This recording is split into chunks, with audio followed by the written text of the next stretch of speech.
ज्ञानेश्वर अभ्यास मंडळाचे संस्थापक अध्यक्ष सद्गुरू गणपतराव कदम गुरुजी यांना विनंती आहे की कृपया आपण आजच्या भागाला सुरुवात करावी.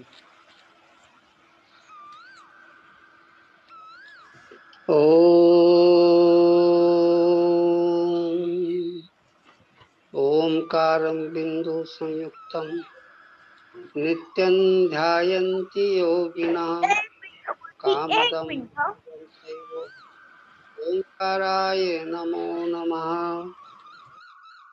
तर आपण योग दर्शनातल्या कैवल्य पाद शेवटच्या पादाबद्दल विचार करीत आहोत. त्याच्यातही शेवटच्या त्याच्यामध्ये 25व्या सूत्रामध्ये एक शब्द आला, विशेष दर्शन आत्मभाव भावना विनिवृत्ती. विशेष दर्शन म्हणजे काय? विशेष म्हणजे समाधी साधनाच्या द्वाराने प्रकृती आणि पुरुष याच्यातील भेद नीट समजून घेतलेला आहे. त्याचा अनुभव घेतलेला आहे की प्रकृती वेगळी आहे आणि परमात्मा वेगळा आहे. त्याचप्रमाणे आणि देह याच्यातलाही भेद अनुभव घेतलेला अशा ज्ञानाला विशेष म्हणतात आणि ते ज्ञान ज्याला समजलं त्याला विशेष दर्शन म्हटलेलं आहे. विशेष दर्शन घेतलेला प्रकृती आणि पुरुषातला भेद नक्की अनुभवात आलेला आहे. प्रकृती जी आहे, प्राकृत चित्त म्हणजे प्रकृतीचा भाग आहे, देही त्याचाच भाग आहे आणि ही प्रकृती जड आहे आणि जड असून परिणाम स्वरूपाचे त्याच्यावर परिणाम होतो आणि चेतन पुरुष जो आहे हा अपरिणामी आहे आणि तो सगळा अनुभव घेतो. परंतु हा घेण्याकरिता त्याला साधनाची गरज आहे, ते म्हणजे चित्त. आणि चित्ताला गरज आहे ज्ञान इंद्रियाची. ज्ञान इंद्रियाच्या समोर जे विषय येतात ते विषय इंद्रिय चित्ताच्या द्वारे घेऊन आत्म्यापर्यंत पोहोचते करतात. म्हणून असं विशेष दर्शन जो आहे आत्मा, पूर्वी जे असं वाटत असते की हे सगळं देह इंद्रिय हेच आपण आहोत, त्याच्याबद्दलचा जो आत्मभाव होता तो विशेष दर्शन झाल्यानंतर तो आत्मभाव म्हटलं तर हे मी आहे असं न वाटता हे दिसणारे विषय वेगळे आहेत आणि मी वेगळा आहे. आत्मभाव भावना विनिवृत्ती हाच आत्मा आहे असा जो भाव होता त्या भावाची निवृत्ती झालेली आहे असं 25वं सूत्र आहे.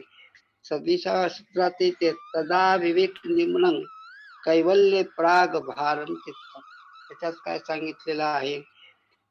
विवेक दर्शन आत्म्याचा तो स्वतःच आत्मा आहे आणि चित्ताला समजून घेतलेलं आहे. चित्त काय असतं? चित्ताच्या मध्ये विषय असतात आणि ती प्रवृत्ती निर्माण करते.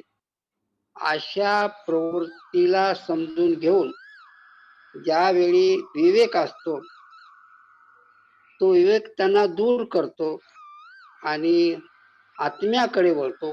परमात्म्याला समजून घेण्याच्या दृष्टीनं तो प्रयत्न करतो. कैवल्य पद आपणाला कसं प्राप्त होईल या दृष्टीनं म्हणून म्हटलेलं आहे कैवल्य प्राग भारम चित्तम. कैवल्याकडे एक चित्त झुकतं आणि विवेक निर्माण करते. म्हणून म्हटलं आहे विवेक ज्ञान होण्यापूर्वी जे चित्त विषय भोगाकडे जात होतं ते परतत अज्ञान मार्गाकडे जाणार चित्त ज्ञान मार्गाकडे येतं. जडाकडून चेतनाकडे यायला लागतं, अशी अवस्था प्राप्त होते. म्हणून आत्म्याचं केवळ आपलं प्रकृतीपासून मुक्त झालो असं वाटायला लागतं. म्हणून शुद्ध रूपाला साक्षात्काराचा अनुभव येतो आणि चित्ताचा एक प्रवाह सुरू होतो. कशा? परमात्म्याकडे जाणारा चित्ताचा प्रवाह सुरू होतो. म्हणून अज्ञानमूलक जी प्रवृत्ती अविद्या, जी अविद्या अस्मिता राग द्वेष अभिनिवेश क्लेश यापासून चित्त बाहेर पडतं आणि मुक्त होतं आणि ज्ञान मार्गाकडे ते धावतं म्हणून, आणि त्यामध्ये त्याचं तल्लीन होऊन जातं म्हणून म्हटलेलं. त्याच्या पुढे आता 27वा सूत्र आहे. तच्छिद्रेषु प्रत्यांतराणि संस्कारेभ्य. हे महत्वाचं आहे. कसं आहे ते? छिद्रेषु म्हणजे आता योगी जरी झाला, समाधी अवस्थेत जरी राहिला, ते त्याला ज्या देहाच्या प्रक्रिया आहेत त्याला त्या कराव्या लागतात. भूक लागली खावं लागतं, तहान लागली पाणी प्यावं लागतं, थोडी विश्रांती घ्यावी लागते, थोडं फिरावं लागतं. ही उत्थान दशा आहे. म्हणजे समाधी अवस्थेतून तो बाहेर येतो आणि त्याला छिद्र म्हटलेलं आहे, अंतराल आहे. ज्यावेळी तशी अवस्था झाली की समाधी कालामध्ये उत्थानची वृत्ती येत नाही. पण ज्यावेळी असं योगी समाधीच्या बाहेर आल्याच्या नंतर उदरनिर्वाहाचं काम करणार असो, आहार असो, हे कार्य करीत असताना जी अवस्था येते त्याच्यामध्ये हे जे आहेत क्लेश त्याच्यामध्ये जाण्याचा प्रयत्न करतात ते, आणि त्यावेळी जर त्याचा प्रवेश झाला तर पुन्हा योगाचं पतन होऊ शकतं. म्हणून नीट काळजी घेतली पाहिजे योग्यांची. आपणाला तसं तर काही होत नाही ना, आणि प्रारब्ध कर्म भोगावं लागतं सारखं. ते प्रारब्ध कर्म भोगून संपल्याच्या नंतर आयुष्य संपलं की ते संपून जातं. म्हणून उत्थान अवस्थेच्या मध्ये जे मध्ये मध्ये अंतराल येतं, ते छिद्र असतात. त्या काळात अहमत्व ममत्व वाढतं. की असं जर होऊ द्यायचं नसेल, सारखं चिंतन भगवंताचं केलं पाहिजे, सतत विचार करीत राहिला पाहिजे. आता याच्यामुळे काय होतं, पूर्ण संचित जे आहे योगाच्या ज्ञानाच्या मुळे ते नष्ट होत.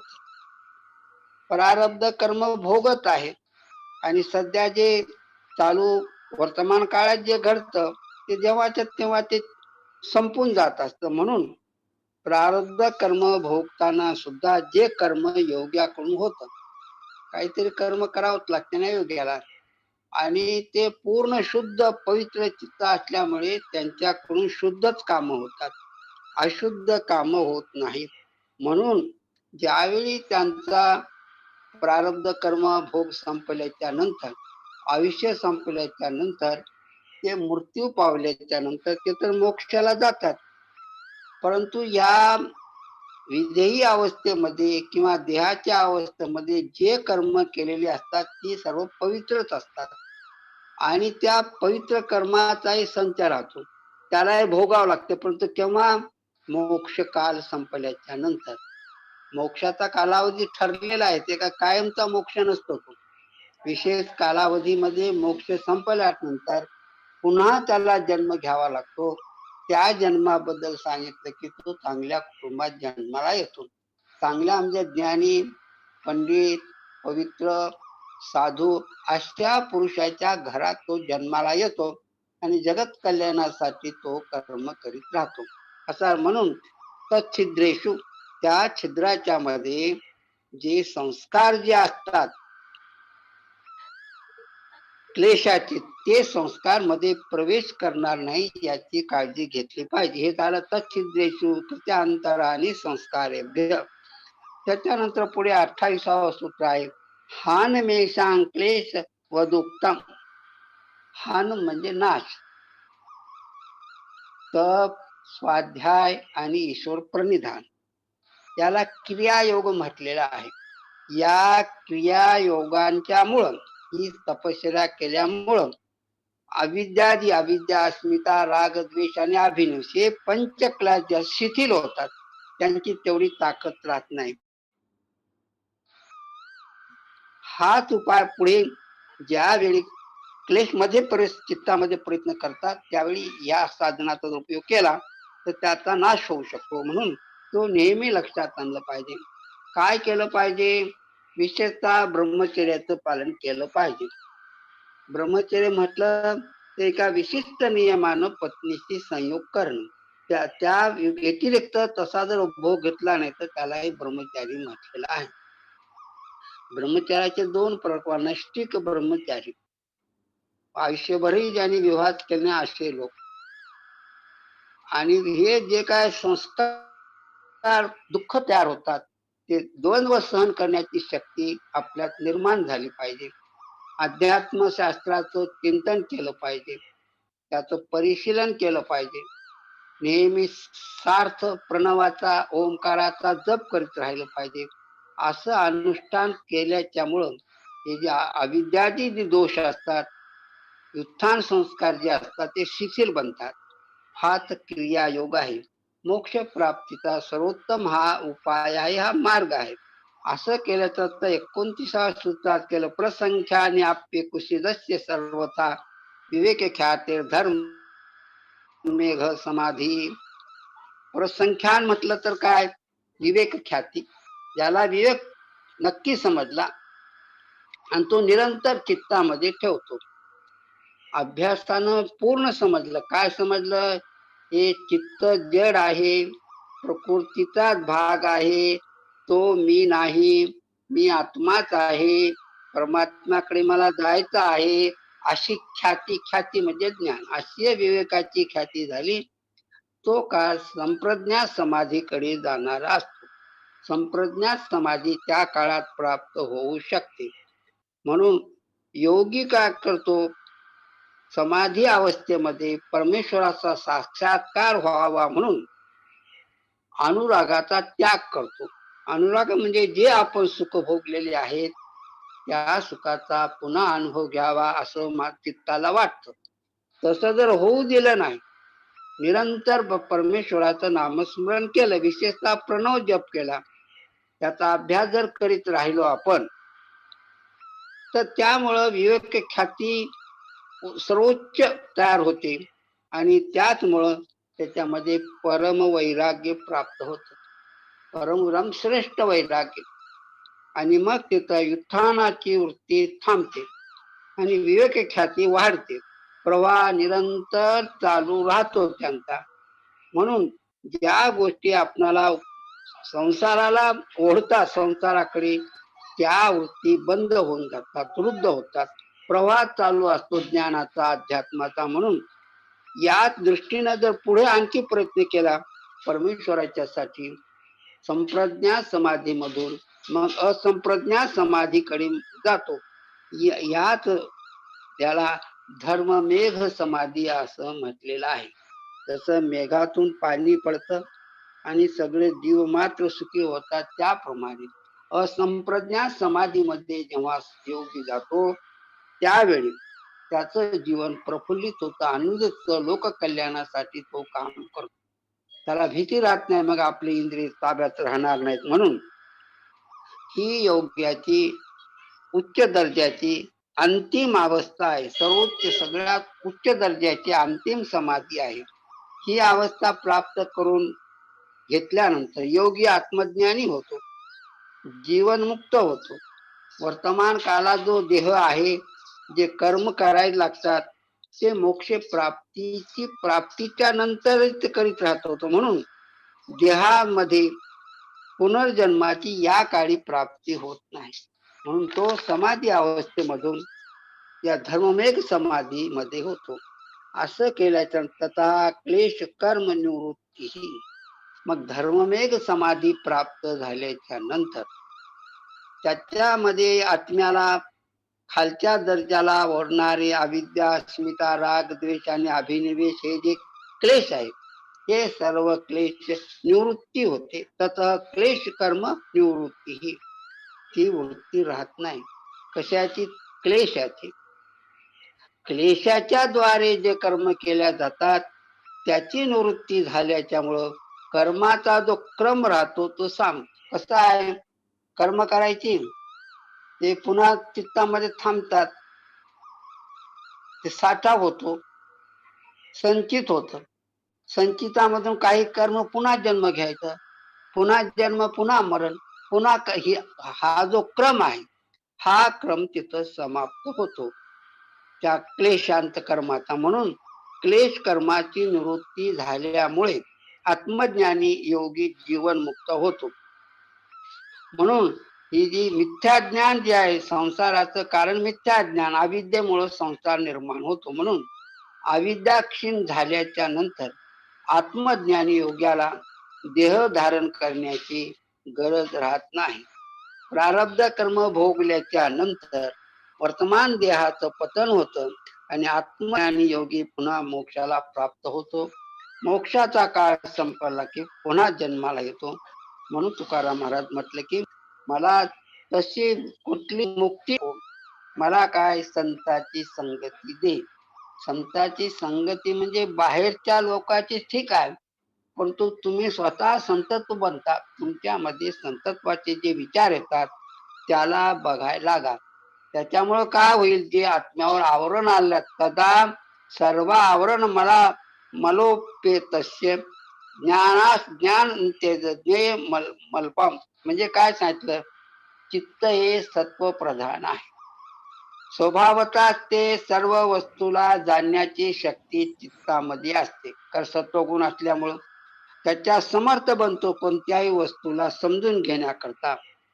परंतु अशा अवस्थेत मध्ये जर चित्त तमोगुणानं आवृत्त झालं, म्हणजे त्याच्यात जर तमोगुण आला, तर सत्वप्रधान चित्ताच्या मध्ये जी प्रकाशाची शक्ती आहे, सामर्थ्य आहे, ते त्याच्यामुळे थांबते, आडवं येतं ते पडदा. म्हणून अशा प्रकारे रजोगुणाच्या मुळे पुन्हा क्रियाप्रधान होते. म्हणजे असं कुठं जर थोडं जर आवरण उघडलं, चित्त विषय ग्रहण करण्याला समर्थ होते.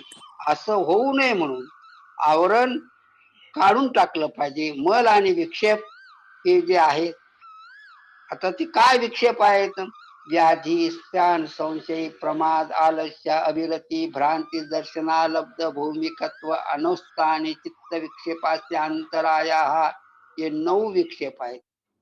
आणि सहविक्षेप 5 आहेत. दुःख, दौर, मनशांग, मी दैत्व, श्वास प्रश्वासा, विक्षेप, सभुवा, हे 14 आहे. या 14 पासून नेहमी सावध राहिलं पाहिजे.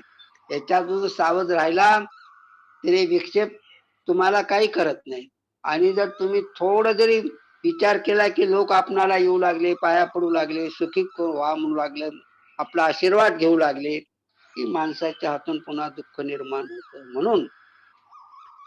म्हणून सतत चित्त हे परमात्म्याला जोडून, आत्म्याला जोडूनच पाहिजे. हे आवरण आहे, हे मल आहे, चित्तावरचं झाकण आहे, त्याला काढून टाकण्यासाठी ज्ञानाचा प्रकाश पाहिजे.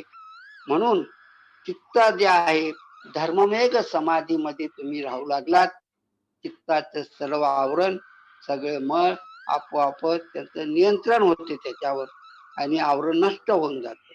म्हणून चित्ताच्या पूर्ण प्रकाशाच्या सामर्थ्याला, अर्थ प्रकाशाला प्रकट करते. अनंत प्रकाश त्याच्यामध्ये आहे, ती शक्ती त्याच्यात आहे. चित्ताचे अनंत होणं, अनंत अनुभव येत राहतात. ते मागच्या अनुभव मध्ये स्मृतीने येत असतात. त्याच्या सूक्ष्म सूक्ष्म भागावर जर आपण बघू लागलो तर हे आवरण आपोआप नष्ट होतं. म्हणून मागचे जे आहेत, अतीत, अनागत आणि सध्या असलेले, या सगळ्या अर्थाचं ग्रहण करण्याची शक्ती प्रकाश स्वरूप असणाऱ्या चित्तामध्ये असतं. म्हणून असा कुठलाही आपला विषय जे आहे आपल्या चित्तात प्रवेश करणार नाही, याची जर आपण काळजी घेतली तर आपोआप आपल्याकडे ती शक्ती प्राप्त होते. म्हणून अशा रीतीने आपण जे हळूहळू जर असा बघू लागलो आपण तर जमतं.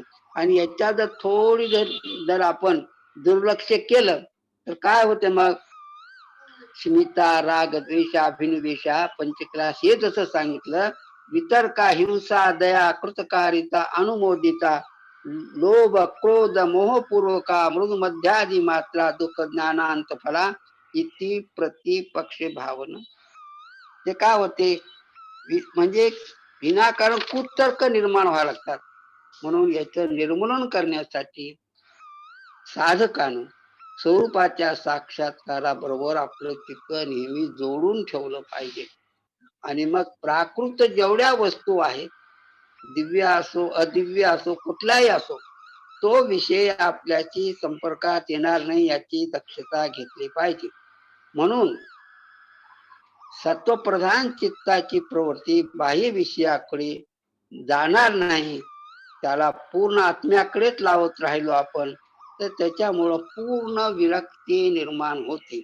मग भोगाची काही त्याला चिंता राहत नाही. म्हणून विषयाबद्दलची प्रवृत्ती पूर्ण रूपानं निवृत्ती झाली, त्या अवस्थेला शास्त्रामध्ये परवैराग्य म्हटलेलं आहे. श्रेष्ठ वैराग्य, त्याच्यापेक्षा श्रेष्ठ आता दुसरं कोणतंही नाही.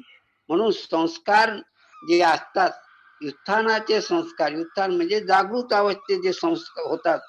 जागृत म्हटलं तर संसाराविषयाचे जे विचार असतात त्याच्यापासून जर दूर आपण राहिलो तर आपण आपोआपच मोक्षाकडे जाऊ शकतो. म्हणून संस्कार जे असतात त्या संस्काराला काढून टाकणं, मग देहाला धारण करण्याची गरज पडत नाही.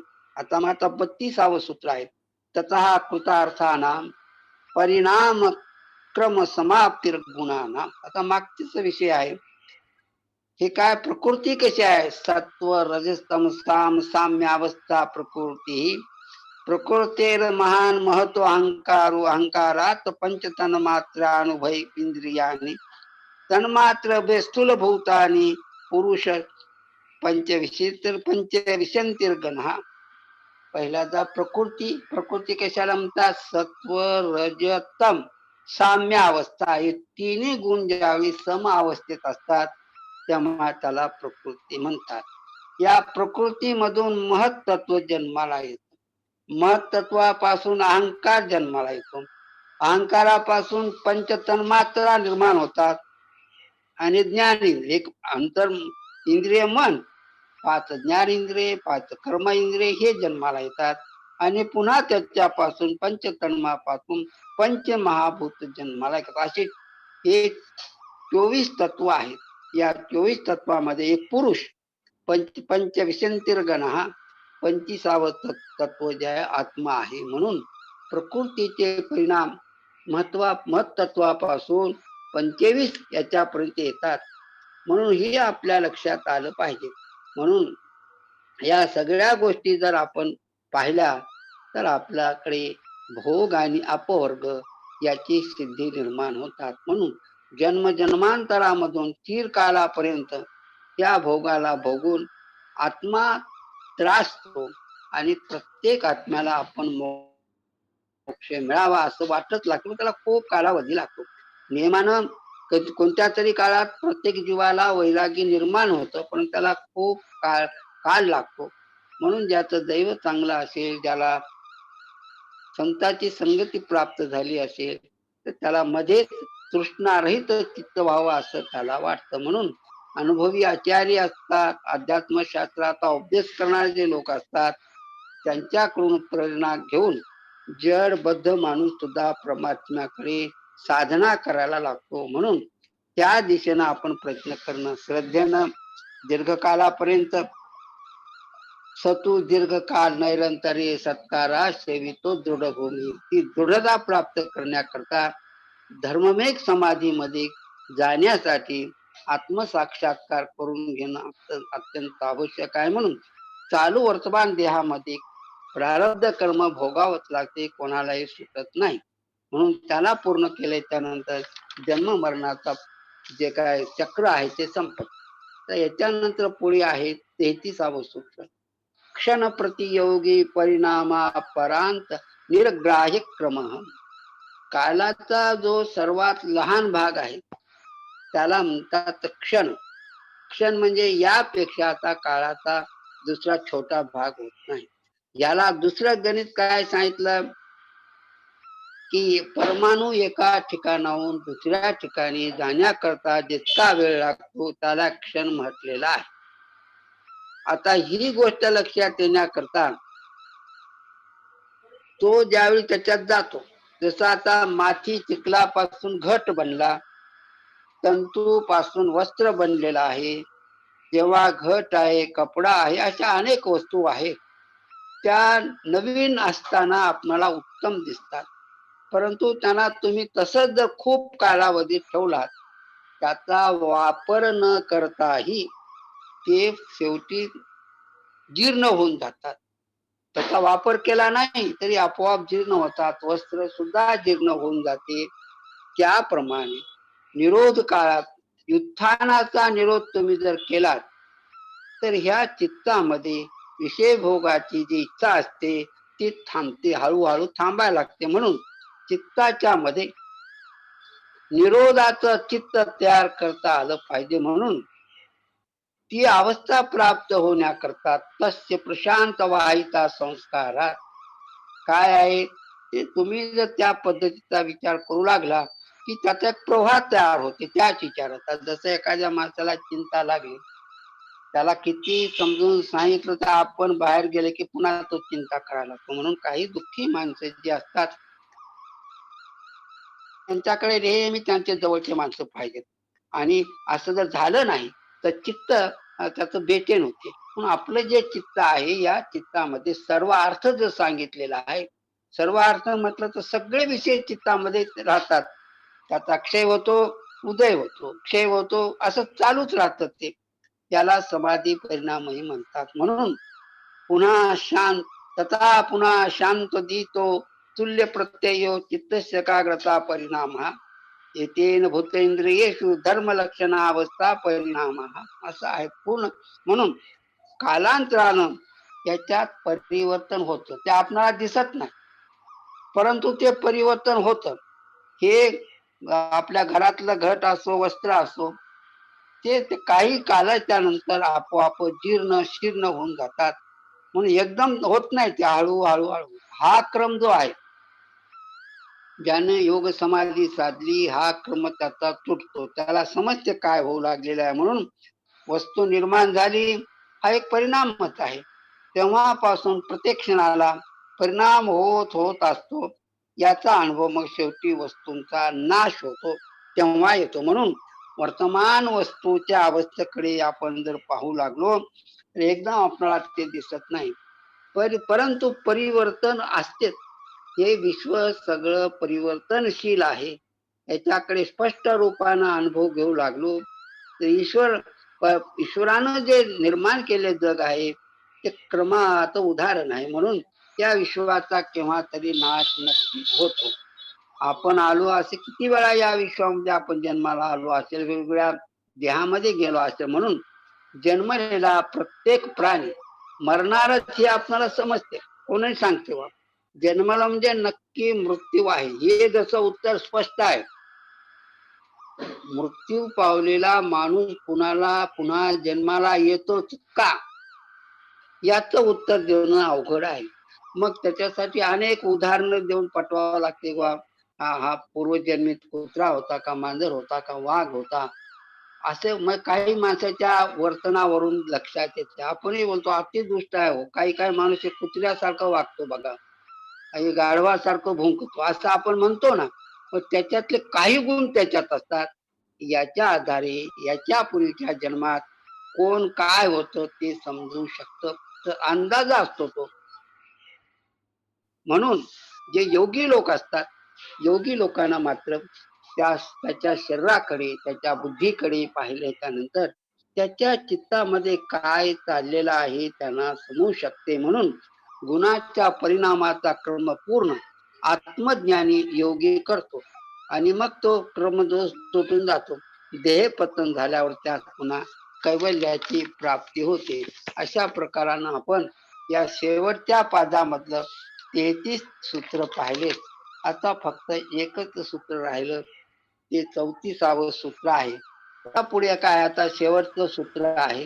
पुरुषार्थ शून्यानाम गुणानाम प्रतिप्रसव कैवल्यम स्वरूप प्रतिष्ठावा चिती शक्ती रीती. हे शेवटचं आहे. पुरुषार्थ काय आहेत? धर्म, अर्थ, काम आणि मोक्ष, हे 4 पुरुषार्थ आहेत. योगाला हे 4ही पुरुषार्थ प्राप्त झाले. म्हणून आता त्यांना काही मिळवायचे नाही. म्हणून पुरुषार्थ शून्यानाम, पुरुषार्थ शून्य झाले. त्यात गुणानाम प्रतिप्रसव कैवल्यम, गुणांचा प्रतिप्रसव केला. म्हणजे एकातून दुसरा जसं आता पृथ्वी आहे, पृथ्वी पाण्यात गेली, पृथ्वी पाणी मिळून अग्नीत गेले, पृथ्वी पाणी अग्नी मिळून वायूत गेले आणि सगळे मिळून आकाशात गेले, असा त्याचा क्रम आहे गुणांचा. असा जर झाला प्रतिप्रसव, प्रसव म्हणजे प्रसूती होणं, प्रतिप्रसव म्हणजे कारणात जाणं, आणि प्रसव म्हणलं तर कारणातून कार्य जन्माला येणं. जसं मातीतून घडा निर्माण झाला ते प्रसव झाला, परंतु त्या घटाला पुन्हा माती करणं हे प्रतिप्रसव झालं. म्हणून म्हटलेलं आहे असं पुरुषार्थ शून्य झालं, गुणाचंही प्रतिप्रसव झालं, मग कैवल्य प्राप्ती झाली. आणि कैवल्याच्या मध्ये काय स्वरूप प्रतिष्ठा, स्वरूपाच्या मध्ये प्रतिष्ठित होतो, आपल्या रूपामध्ये ते राहतो. वा चिती शक्ती रीती, ती चित्ती म्हणजे आत्मा, त्याच्यामध्ये शक्ती रीती, तो शक्ती स्वरूप आहे, त्याच्यात तो थांबतो. म्हणून प्रकृती सत्व रज तमस या त्रिगुणांची साम्य अवस्था म्हणजे प्रकृती. आता बघा की एखाद्या माणसाची प्रकृती काय झालो, तुमची प्रकृती बिघडल्यासारखी दिसू लागली, म्हणजे सर्दी जास्त झाली, उन्हाळा जास्त झाला, आपले तो प्रकृती शब्द आपण देहाला वापरतो. त्याच्यात बिघाड झाला की सगळं आपलं जीवन दुःखदायक. म्हणून सृष्टी निर्माण आणि चेतनात्मा परमात्म्याच्या संपर्कात प्रकृती आली की प्रकृतीच्या मध्ये हालचाल निर्माण होते, आणि मग त्रिगुणांची साम्य अवस्था जी असते परिणाम पाहून पुन्हा विषम अवस्थेत येते. आणि मग त्याच्यातून पहिला विकार जो आहे महत जन्माला येतो, महतापासून अहंकार निर्माण होतो, अहंकारातून पुन्हा विश्व निर्माण होते. ते कशासाठी सगळं करते ते, तर चेतन आत्म्याला भोग मिळावा, अपवर्ग मिळावा, मोक्ष मिळावा, म्हणून ही प्रकृती सारखं कर्म करीत आहे, कधी थांबत नाही. त्याला पुरुषार्थाची प्राप्ती व्हावी म्हणून सगळं चालतं. आता योगाला पुरुषार्थ प्राप्त झाले, मग आता आत्मा पुरुषार्थ शून्य आहे ना, मग आता पुरुषार्थ शून्य झालं, त्याला काही मिळवायचं नाही. म्हणून जो आत्मा निर्बीज समाधी प्राप्त करून घेतो तो पूर्ण आत्मज्ञानी होतो आणि जीवन मुक्त होतो, प्रारब्ध कर्माचा पूर्ण भोग घेतो. आता देहाचे काय कर्म उरलेलं नाही, असा आत्मज्ञानी योगी जीवन मुक्त होतो. भोग आणि अपवर्ग संपन्न झाल्यामुळे आता गुणाची किंवा पुरुषार्थाला त्याला काही प्राप्त करून घ्यायचं नाही.